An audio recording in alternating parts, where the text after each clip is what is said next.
The villains we're going to talk about today are just the worst, which is what a villain is supposed to be. So these are good villains in the sense that they are bad.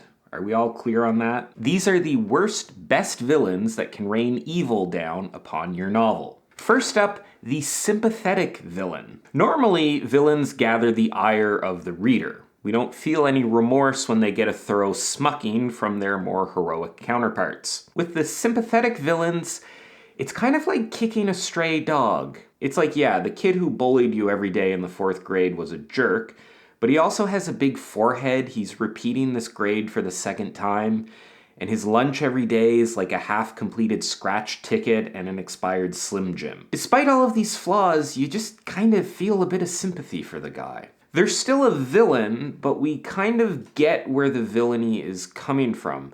These villains often have a troubled past that might not entirely be their fault.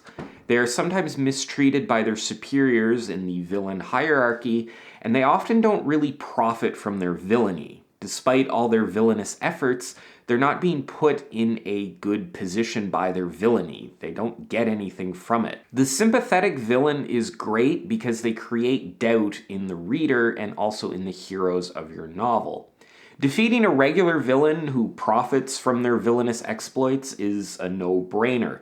But if the reader or the hero feels a bit of sympathy for the villain, then that makes this decision a little harder. The villain might still be doing bad things, they might still need to be stopped, but putting them out of their misery becomes a little bit more of a morally complex calculation. One great and possibly surprising example of a sympathetic villain is Kathy Ames from East of Eden.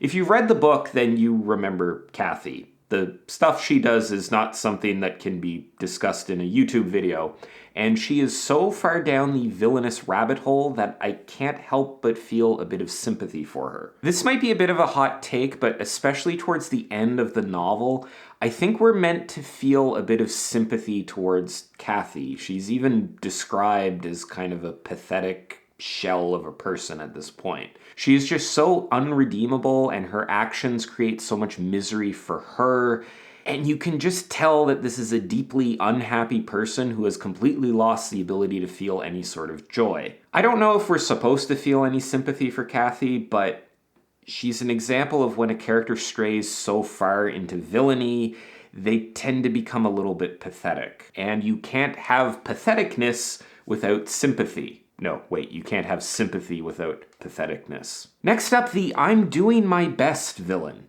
This is a really interesting type of villain because while they are considered villains by other characters in the story, and often by the reader, they themselves are trying not to be a villain. It's the actions that they take and the result of those actions that make this type of character a villain. They may have decent motivations behind those actions, but because of bad luck or just things not turning out well, they end up seeming like a villain. It's also fairly common with this type of character for them to have such a warped perception of good and bad that they pursue bad actions thinking that they are heroic actions. That's also another possibility. In this case, any sympathy the reader has for this villain doesn't come from the situation of the villain themselves, like in the first case that we talked about.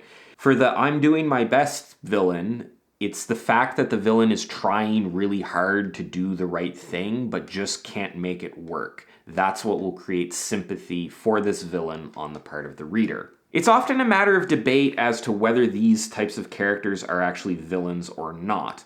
They are often definitely antagonists, but their villain status is less certain. One example of this type of character is Monza Mercado from Joe Abercrombie's Best Served Cold.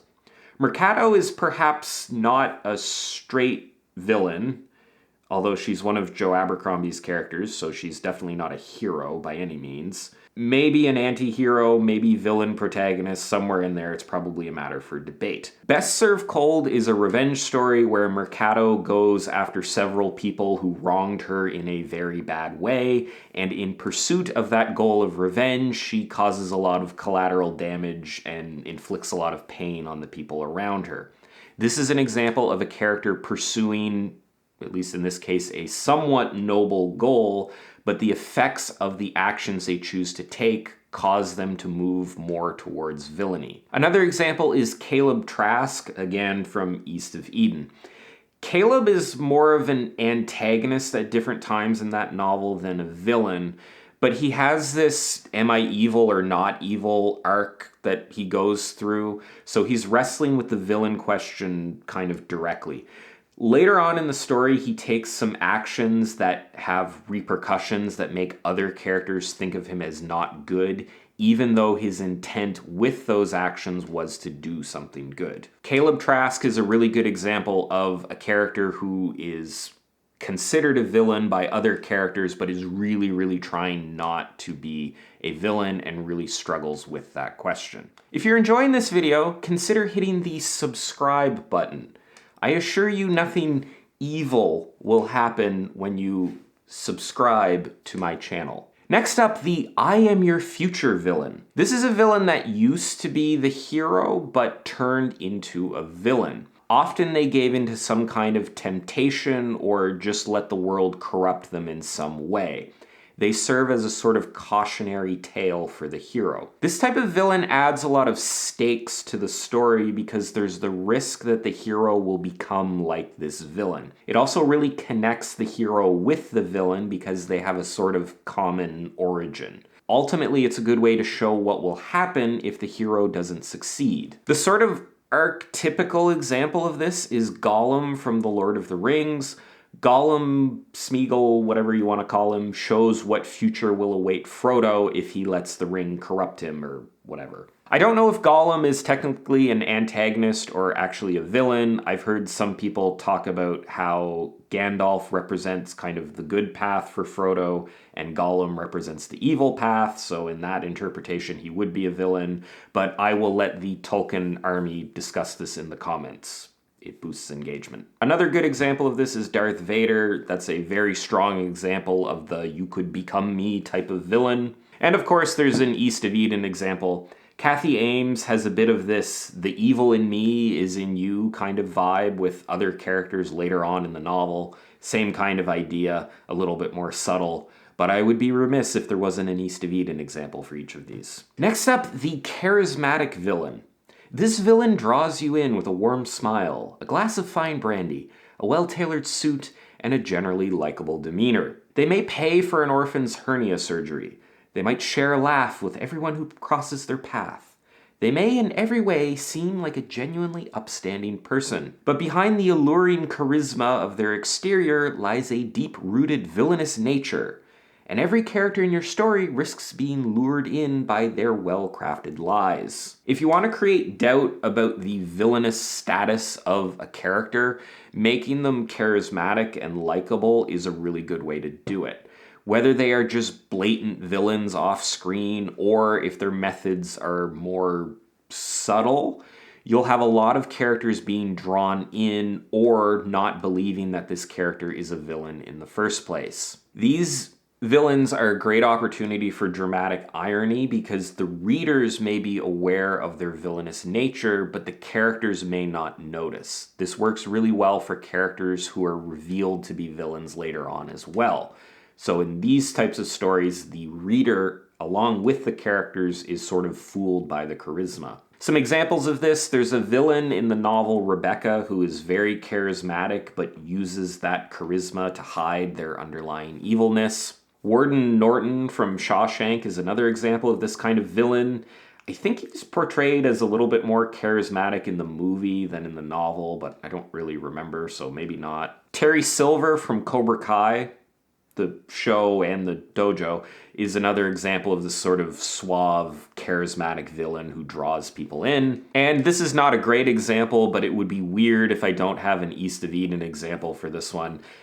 Kathy Ames does some of this fooling people with charisma at different points in the story, and she's very good at kind of putting on a mask to hide her villainy at various points in that story. And this brings us to the last type of villain, the unstoppable force villain. Sometimes a villain just seems unstoppable. They are a force of nature, perhaps literally, but often figuratively, like the tide or the sun rising, or the moon rising that causes the tides. Defeating them is like uprooting a mountain. They're immeasurable, omnipresent, omnipotent, omnidirectional, omni. You have to be careful with these villains because if you want the hero to defeat the villain, then they need to be defeatable. Making them too powerful means that how the hero wins could be unbelievable, which is usually not a way to create a satisfying ending. Often these villains have a weakness which makes them easier to defeat, but you can make the villain seem unstoppable by not revealing that flaw or not having the hero find out what that flaw is until later in the story. At which point they discover some blueprints that outline the vent shaft that leads directly to the reactor core. That's the kind of thing that helps with these. Of course, another route that you can take with this villain is make them actually unstoppable and not have the characters be able to stop them. Some examples of this: Big Brother from 1984 is kind of the quintessential example of an unstoppable character. The Lord Ruler from the Mistborn series has some elements of this and is a really good example of a character who is unstoppable until a specific weakness is revealed, and the only way that they end up stopping him is through that weakness. I would also argue that a villain like the Joker has some elements of this unstoppableness as well. With him, it's more of this relentless, unhinged, chaotic sort of nature, but underneath all of that, there's this feeling of unstoppableness, of no weaknesses, no ability to actually defeat this kind of villain. Unlike this video, which is very much stoppable because I'm going to stop it right now. So there you have it. I hope you enjoyed this video and found the advice in it useful. If you want to see more stuff like this, you can check out all my other writing advice related videos and subscribe to my channel. Thanks for watching, and I'll see you next time.